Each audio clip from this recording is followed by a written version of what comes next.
வெங்கட்ராமையா ஒரு சாதாரண விவசாயி. இவரு இயற்கையின் மேல நம்பிக்கையும் உழைப்பு மேல அன்பும் கொண்டு வாழ்ந்துட்டு இருந்தாரு. மழை வரும்போதெல்லாம் ரொம்ப சந்தோஷமாயிருவாரு. ஒரு முறை அதே மழை ஒரு தீராத ஆபத்தா மாறுச்சு. வெங்கட்ராமையா சின்ன பையனா இருக்கும்போதே வயல் வேலையில அப்பாவுக்கு உதவி செஞ்சு விவசாயத்துல ஆர்வத்தை வளர்த்துக்கிட்டாரு.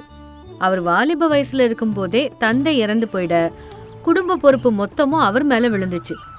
அவர் தன்னோட தாய் துர்காம்மா, தம்பி சீதாராமோட வசிச்சு வந்துட்டு இருந்தாரு. அவருக்கு 3 ஏக்கர் நிலம் தான் இருந்துச்சு. மேலும் பாசன நீரும் எப்பவுமே கிடைக்கிறது இல்ல. அதனால வேற வழியே இல்லாம மழை நீரை தான் அவர் முக்கியமான ஆதாரமா நம்பிக்கிட்டே இருந்தாரு. ஒரு நாள் வீட்ல அவர் தன்னோட தம்பி கூட பேசிக்கிட்டு இருந்தாரு. சீதாராம, இந்த வருஷம் நம்ம ஊர்ல மழை ரொம்ப அதிகமா இருக்கிறதுக்கான அறிகுறிகள் இருக்கு. பயிர்கள் எல்லாம் தண்ணியில மூழ்கி போகாம இருக்கிறதுக்கு ஏதாவது நடவடிக்கை எடுக்கணும். நீயும் என் கூட வயலுக்கு வந்தா கொஞ்சம் துணையா இருக்கும். சரிங்கண்ணா, நானும் உங்க கூட சேர்ந்து வயலுக்கு வரேன். நம்ம வயலுக்கு பக்கத்துல ஒரு வாய்க்கால் வேற இருக்கு. மழையில வாய்க்கால் கரைய உடைச்சிருச்சுன்னா அப்புறம் நம்ம பயிர் எல்லாம் நாசமா போயிடும். நம்ம முன்னெச்சரிக்கையா கண்டிப்பா நடவடிக்கை எடுக்கணும். போன வருஷம் கூட சின்ன சின்ன மழைக்கு கூட நிறைய பயிர்கள் மூழ்கி போச்சு இல்ல? இந்த வருஷம் கூட நிறைய மழை வர்றதுக்கான அறிகுறிகள் இருக்கு. நம்ம நாளையில இருந்தே நம்ம வேலைய ஆரம்பிச்சிடலாம். சரிதான் அண்ணா, கண்டிப்பா செஞ்சிடலாம். அடுத்த நாள் காலையில அண்ணன் தம்பி 2 பேரும் கத்தி கடப்பாரெல்லாம் எடுத்துட்டு போயிட்டு நிலத்துல வேலை செய்ய ஆரம்பிச்சாங்க. அப்போ பக்கத்து நிலத்துல இருந்து ஒருத்தர் வந்து, ஆ, என்னடா பசங்களா, காலையிலேயே வந்து ஏதோ மும்முரமா வேலை பாக்குறீங்க, என்ன சங்கதி? அதாங்கண்ணா, மழை காலம் ரொம்ப நெருங்கிக்கிட்டு வருது இல்ல, அதனாலதான் முன்ஜாக்கிரதையா இதெல்லாம் பண்றோம். அந்த மழை வருதோ இல்லையோ, ஊருக்கு முன்னகுட்டி எதுக்குடா இந்த வேலையெல்லாம் இழுத்து போடுறீங்க? மழையெல்லாம் அவ்வளோ லேஸ்ல நம்ம எடை போடக்கூடாது அண்ணா. போன வருஷம் சின்ன சின்ன மழைக்கே நம்மளோட நிறைய பயிர்கள் நாசமாச்சுல்ல. முன்னெச்சரிக்கையா இதெல்லாம் செஞ்சுட்டோம்னா கவலைப்பட வேண்டியதில்ல. இந்த வருஷம் மழைக்கான அறிகுறிகள் ரொம்பவே இருக்கு. அண்ணன் சொன்ன மாதிரி இதெல்லாம் இப்பவே சரி பண்ணிட்டா நல்லது தானே. அண்ணன் தம்பி 2 பேருக்கும் வேற வேலை எதுவும் இல்ல போல. அதுதான் எப்பவோ வரப்போற மழைய நினைச்சு இப்பவே என்னவோ பண்ணிட்டு இருக்கீங்க. எனக்கு வேற வேலை இருக்குப்பா. இத பத்தி இவ்ளோ அலட்சியமா நினைக்க வேண்டாம்னா, நம்ம எவ்வளவு கவனமா இருக்கோமோ அவ்வளோ நல்லது. நம்மோட வாழ்வாதாரமே விவசாயம் மட்டும் தானே. முன்கூட்டியே நடவடிக்கைகள் எடுக்கிறது ரொம்ப ரொம்ப முக்கியம். இல்லைனா பின்விளைவுகளுக்காக நம்ம தானே வருத்தப்பட வேண்டியிருக்கும். வெங்கட்ராமையா சொன்ன வார்த்தைகளை அவன் பொருட்படுத்தாம போயிட்டான். அண்ணன் தம்பி 2 பேரும் வயல்ல வேலை செய்யறதுல மும்முரமாயிட்டாங்க. 2 நாளுக்கு அப்புறமா மழை பெய்ய ஆரம்பிச்சுது. அலட்சியமா இருந்தவங்க எல்லாரும் பதற்றம் அடைஞ்சு வயல்களை பாதுகாக்க என்னெல்லாமோ முயற்சி பண்ணாங்க. ஆனா எந்த பலனுமே இல்ல. மழை ரொம்ப அதிகமாகி விவசாய நிலத்துக்கு பக்கத்துல இருந்த கால்வாய் எல்லாம் நிரம்பி வழிஞ்சுது. சுத்தி இருக்கிற வயல்கள் எல்லாமே நீர்ல மூழ்கிடுச்சு. ஆனா வெங்கட்ராமையாவோட வயல் மட்டும் வெள்ளத்துல தாக்கு பிடிச்சுது. சில நாட்களுக்கு அப்புறமா எல்லாரும் அவங்க வயல்களை பார்த்துட்டு வெங்கட்ராமையாவோட வயலை பார்த்து ஆச்சரியப்பட்டாங்க. அவங்க அப்படியே வாயடைச்சு போயிட்டாங்க. நம்ம வயல் எல்லாம் தண்ணியில மூழ்கி போயிடுச்சு. ஆனா வெங்கட்ராமையாவோட வயல் மட்டும் தண்ணியில மூழ்காம அப்படியே இருக்கே. வெங்கட்ராமையாவும் சீதாராமும் வர இருக்கிற ஆபத்தை முன்கூட்டியே உணர்ந்து தன்னோட வயலை சுத்தி அஸ்திவாரங்களை பலப்படுத்தினாங்க. கெட்டியான மண்ணால சுத்திலும் வரப்புகள் போட்டாங்க. இது போதாம மண் மூட்டைங்களை வேற எடுத்துட்டு வந்து அதை வரப்பா வச்சாங்க. எங்க இருந்தும் நீர் வயலுக்குள்ள நுழையாம இருக்க ராத்திரிலாம் தூங்காம பாத்துக்கிட்டாங்க. அண்ணன் தம்பி 2 பேரும் புத்திசாலித்தனமா நடந்துக்கிட்டாங்க. என்ன கூட இதே மாதிரி எச்சரிக்கையா இருக்க சொன்னாங்க. ஆனா நான் தான் கேட்கல. இன்னைக்கு பாருங்க, என்னோட பயிர் நஷ்டத்தினால நான் ரொம்ப ரொம்ப கஷ்டப்பட்டுட்டு இருக்கேன். இப்போ அங்க வெங்கட்ராமையாவும் சீதாராமும் வந்தாங்க. என்னங்கண்ணா, எல்லாரும் எங்க வயலையே பாத்துட்டு இருக்கீங்க. எல்லாரோட வயலும் தண்ணியில மூழ்கி போயிட்டாலும் எங்க வயல் மட்டும் மூழ்காம எப்படி இருக்குன்னு பாக்குறீங்களா? நம்மள மாதிரி விவசாயிங்களுக்கு இந்த மாதிரி வெள்ளத்தால ஆபத்து எப்பவும் இருந்துட்டே தாங்க இருக்கும். அதனால அதை முன்கூட்டியே தெரிஞ்சுக்கிட்டு தகுந்த நடவடிக்கைகள் எடுத்தா நம்ம பயிர்கள் சேதமாகாம தடுக்கலாம். இல்லைன்னா இப்படிதான் நஷ்டத்துல சிக்க வேண்டியிருக்கும். ஒரு விவசாயி கண்ணீர் விட்டா அந்த சுற்றி உள்ள பகுதிகள் வளர்ச்சியே அடையாது. விவசாயியே நாட்டுக்கு முதுகெலும்புன்னு சொல்லுவாங்க. அப்படிப்பட்ட விவசாயி கஷ்டப்படாம இருக்கணும்னா விவசாயத்துல புதிய வழிமுறைகளை கொண்டு வரணும். நானும் இப்போ அதை தான் முயற்சி பண்ணினேன். நான் நினைச்ச மாதிரியே நடந்துருச்சு. நீங்க சின்ன வயசுலயே விவசாயத்துல ரொம்ப தேர்ச்சி அடைஞ்சிட்டீங்கப்பா. விவசாயத்துல புதிய முறைகளை பயன்படுத்தி பயிரை வெள்ளத்துல இருந்து காப்பாத்திட்டீங்க. நீங்க எங்களுக்கு சொல்ல முயற்சி செஞ்சோம், நாங்க தான் உங்க பேச்ச பொருட்படுத்தாம அலட்சியமா இருந்துட்டோம்பா. அது சரி, நீங்க இன்னும் வேற என்னென்ன புதுசான வழிமுறைகளை முயற்சி பண்ணினீங்க? பயிர்களுக்கு மத்தியில இடைவெளி விட்டு வரப்புகள் வெட்டி நீர் வெளியில போறதுக்கு வழி உருவாக்குன. அப்புறம் மோட்டார் பம்பு கொண்டு வந்து தண்ணி எல்லாம் வெளியேற்றுறதுக்கு எல்லா ஏற்பாடும் செஞ்சேன். என் குடும்பமும் என் கூட சேர்ந்து முயற்சி பண்ணுச்சு. அதனாலதான் நான் நினைச்சதை என்னால சாதிக்க முடிஞ்சுது. மழை அதோட வெள்ளத்தினால வரக்கூடிய ஆபத்து எல்லா வருஷமும் நமக்கு இருக்கதா செய்யுது. இது என்னோட தனிப்பட்ட பிரச்சனை கிடையாது. இது நம்ம விவசாயிகளோட பிரச்சனை. அதை சமாளிக்க நம்ம முன்கூட்டியே எச்சரிக்கையா இருக்கணும். மழை நீரை கட்டுப்படுத்தக்கூடிய திறன் நம்ம கிட்ட நிறையவே இருக்கு. சிந்திக்கக்கூடிய அறிவும் கூடவே சேர்ந்துருச்சுன்னா எந்த ஒரு கஷ்டத்தையும் விவசாயினால சமாளிக்க முடியும். அப்போ வெங்கட்ராமையாவோட வார்த்தைகள் அங்க இருந்த விவசாயிகளுக்கு ஒரு புது தைரியத்தை கொடுத்துச்சு. ஒரு விவசாயி நினைச்சா எந்த கஷ்டத்தையும் எதிர்கொள்ள முடியும் அப்படிங்கிற நம்பிக்கைய அவங்களுக்கு கொடுத்துச்சு. வெங்கட்ராமையா, நீ சொல்ற முறைகள் ரொம்ப நல்லாவே இருக்குப்பா. இந்த முறைகளை எல்லா விவசாயிகளும் பின்பற்றினாங்கன்னா விவசாயத்துல நஷ்டமே வராது. நாளைக்கே கிராமத்துல ஒரு விவசாயிகள் கூட்டத்தை ஏற்பாடு செய்வோம்.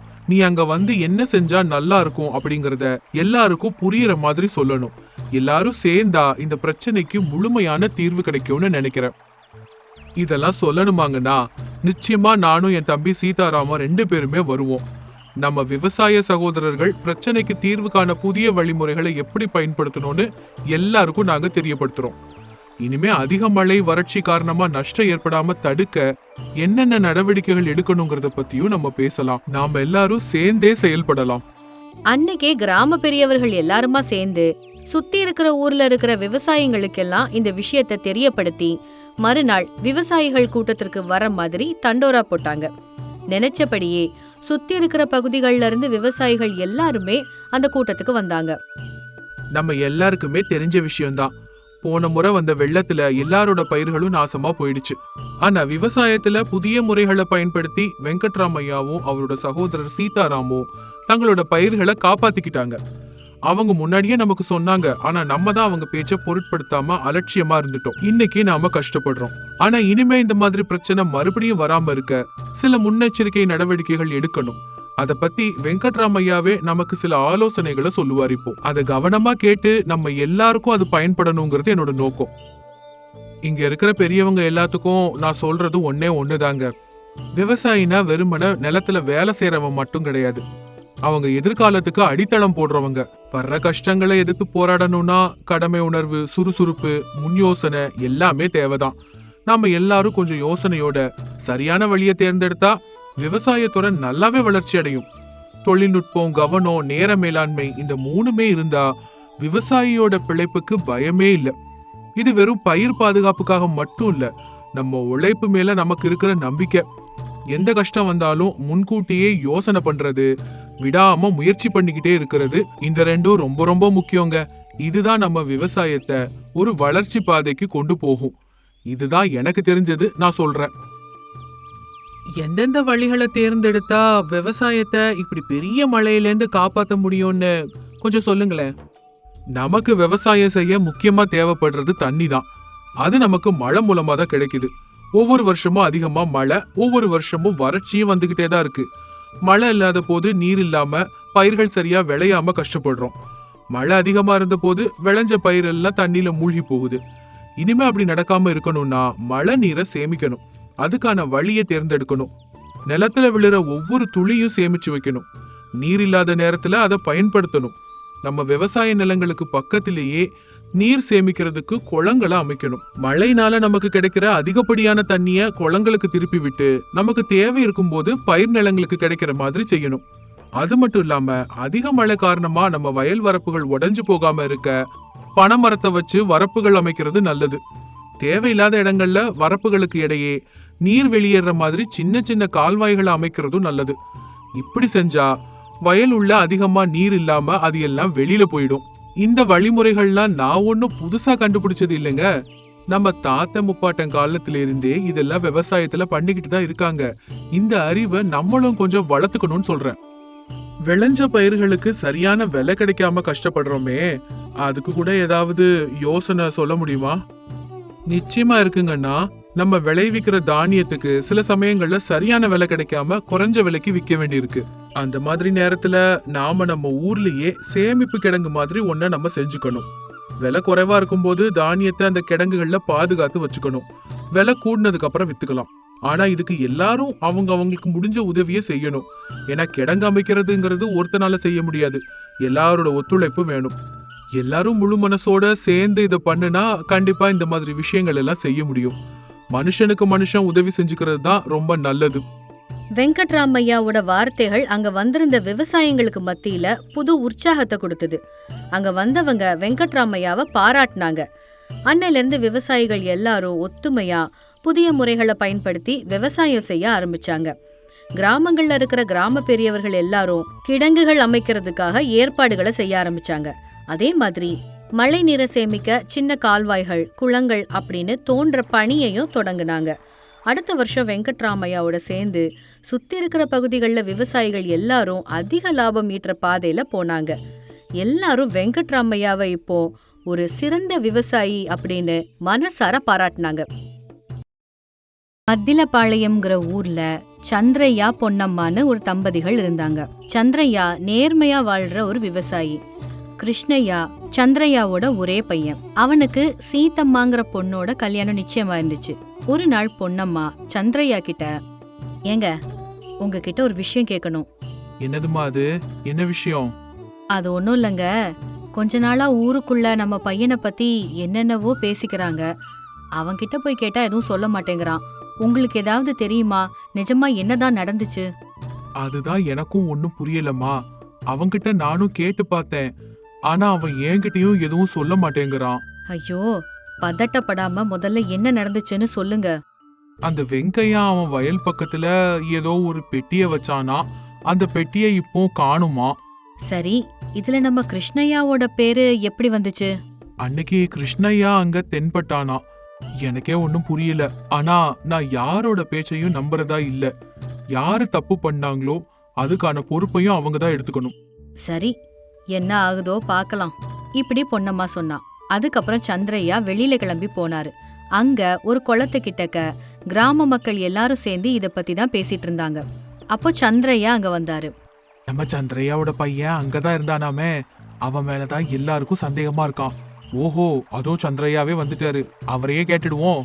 என்னப்பா எல்லாரும் சேர்ந்து நின்னு எதை பத்தியோ பேசிட்டு இருக்கீங்க? அது உன் பையன்தான் அன்னைக்கு அங்க இருந்தானாமே.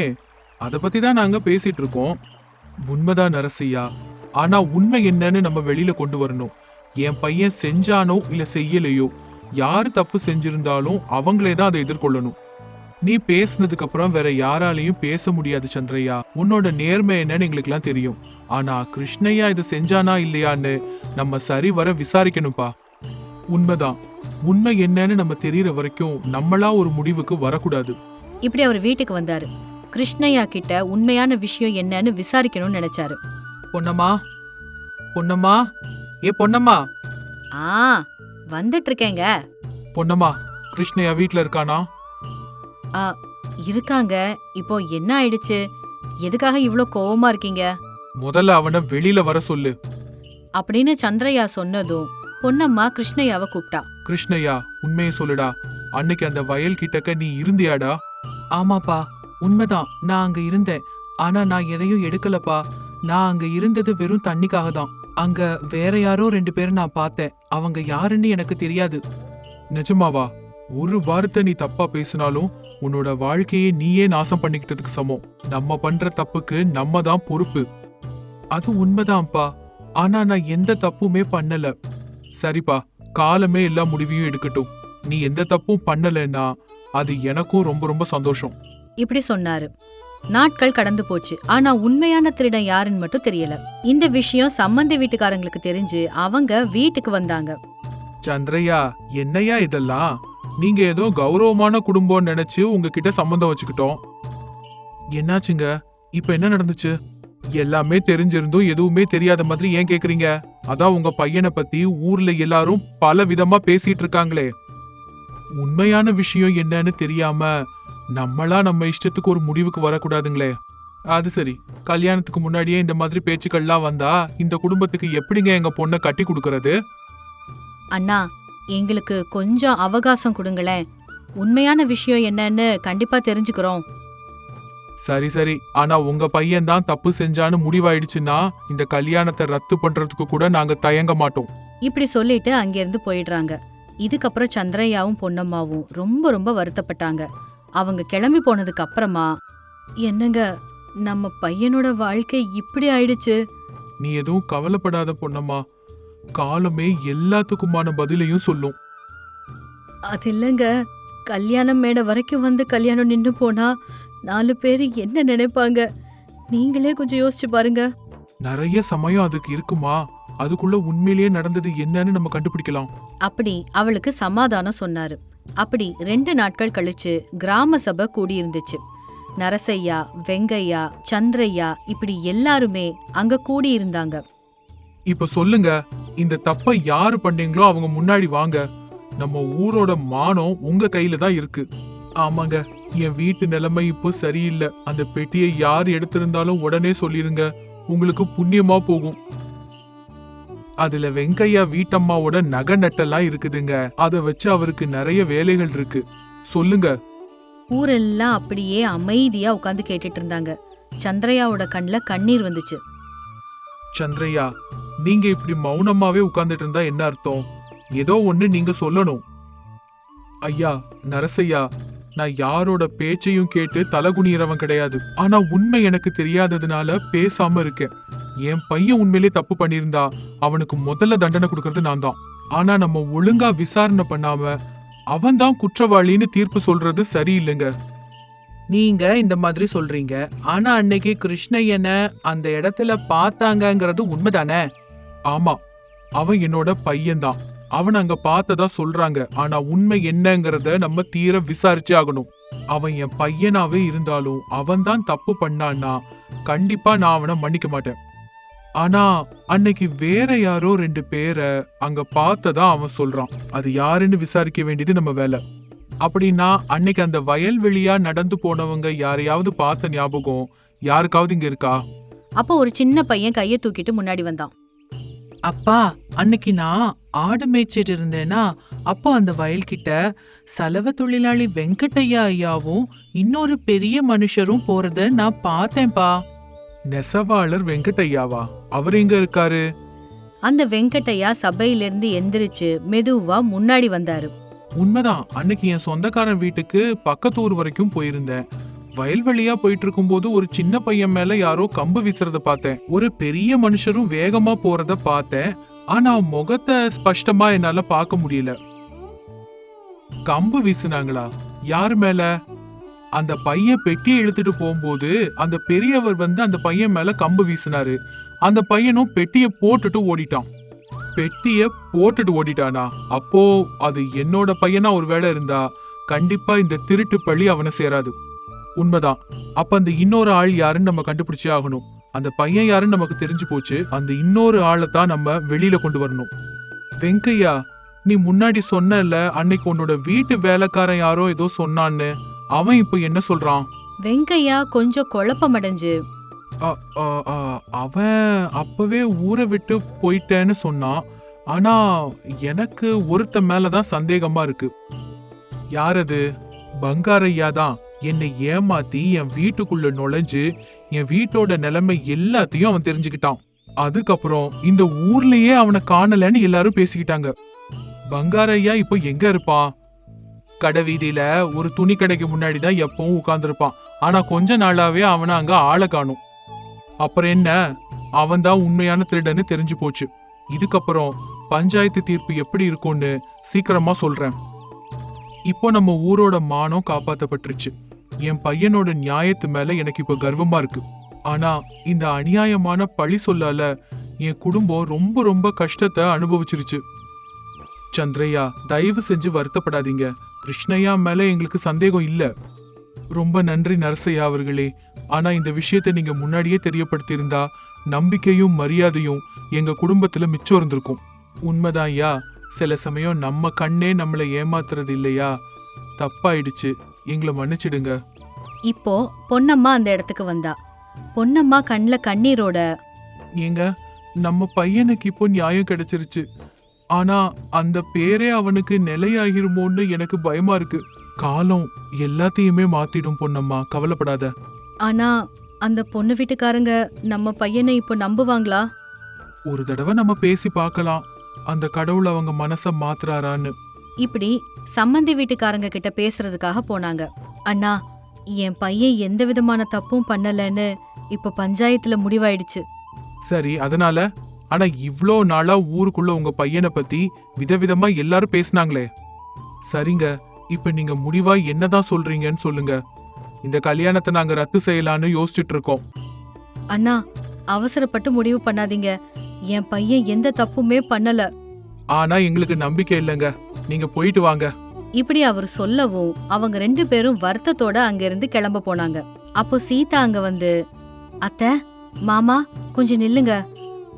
அத்தை, உங்க பையனை நான் நம்புறேன் அத்தை. அப்பா, நான் கல்யாணம்னு ஒண்ணு பண்ணிக்கிட்டா அதை அவரை தான் பண்ணிப்பேன். சீதா, நீ அறிவோட தான் பேசிட்டு இருக்கியா? அவனை பத்தி ஊர்ல இருக்கிறவங்க எல்லாரும் என்ன பேசுறாங்கன்னு தெரியுமா? அப்பா, அவர் எந்த தப்பும் பண்ணலன்னு நான் நம்புறேன். அப்படி தப்பு பண்ணியிருந்தா கண்டிப்பா அதோட பொறுப்பெடுத்திருப்பாரு. எனக்கு அவர் மேல அந்த நம்பிக்கை இருக்கு. ஆமாம்மா, நீ சொல்றது உண்மைதான். அப்படி பொன்னம்மா சொல்லவும் சீதாவோட அப்பா அம்மாவும் கொஞ்சம் யோசிச்சு, சரிங்க, என் பொண்ணோட இஷ்டம் தான் என்னோட இஷ்டமும். சீக்கிரமா முகூர்த்தத்துக்கு நாள் குறிங்க. ரொம்ப ரொம்ப சந்தோஷம் சம்பந்தி, நாங்க இப்ப போயிட்டு வரோம் அப்படின்னு சொன்னாரு சந்திரையா. கொஞ்ச நாட்கள் கழிச்சு கிருஷ்ணய்யாக்கும் சீதாவுக்கும் கல்யாணம் நடந்துச்சு. தப்பு செஞ்சவங்க கண்டிப்பா அதோட பொறுப்பு எடுத்துக்கணும். அந்த பொறுப்புல இருந்து எப்பவும் தப்பிச்சு ஓடக்கூடாது. அதை ஏத்துக்கிட்டு மனிதாபிமானத்தை நிலைநாட்டுறதுதான் உண்மையான தர்மம்.